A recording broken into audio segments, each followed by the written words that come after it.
So how can we apply CTEQ while we're working on studying and reading the interviews from GiG? Well, first of all, let's remind ourselves why we want to use CTEQ. It'll help us better understand what we're reading. It'll set us up to make effective and correct inferences, a key form of critical thinking that we want to develop over the course. And perhaps most importantly, it allows us to maximize our reading time by setting up a really strong system for retrieving information from the readings to use later in quizzes, discussions, blogs, and papers.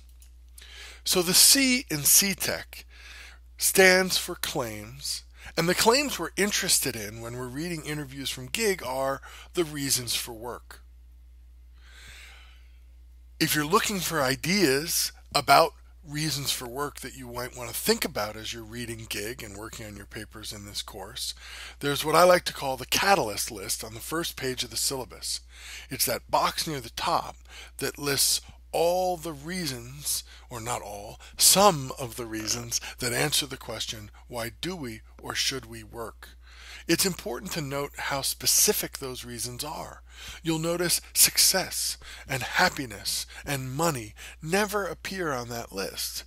Instead, we look for specific types of happiness, psychological, physical, material, specific ways we spend money on our family, for things, to travel. And that element of specificity is just vital for writing your papers and focusing your conversations later. You'll also notice when you're reading GiG that sometimes the interviewee comes out and says, I love my job because, I work because. But more often than not, they talk about what they like about their work. And that's the key, the implied reference to why they work that you need to be able to infer from the text. Thus the connection between claims and CTEQ and the critical thinking skill of inference. The letter T in CTEQ stands for terms, and because GiG is such a simple, basic text of everyday life, just talking about their work, we don't really need to worry about terms. This is a tool we'll use in more sophisticated texts we encounter in the course, and hopefully you'll encounter later in your other courses. E represents examples, and examples in any text are a form of support.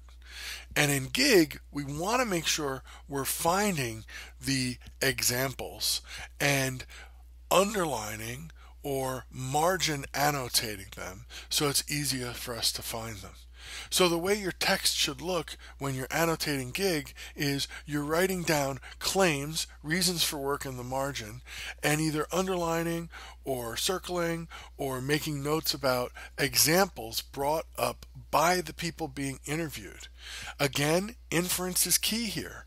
You've got to be able to say that example supports that reason for work. And again, the reason for work may be implied rather than explicitly stated. This is a key idea for critical thinking and critical reading. Q. Q stands for quotes, strong lines that catch your attention. Obviously, lines that state or support reasons are going to be your first priority because that's the material you're most likely to be able to use later in quizzes, tests, discussions, papers, and forums. But really, you should be looking for any cool quotes that you like. And GiG is full of really fun lines and sentences that you can share when you come into your discussion forums, when you contribute response posts to your classmates, and when you're writing your own papers and primary posts. So now I want you to go out and try it. Grab your copy of GiG, work on the assigned readings, looking for claims, which are reasons, examples, which are the support, and quotes that you want to be prepared to share later in the class. Thanks for listening. See you in Blackboard.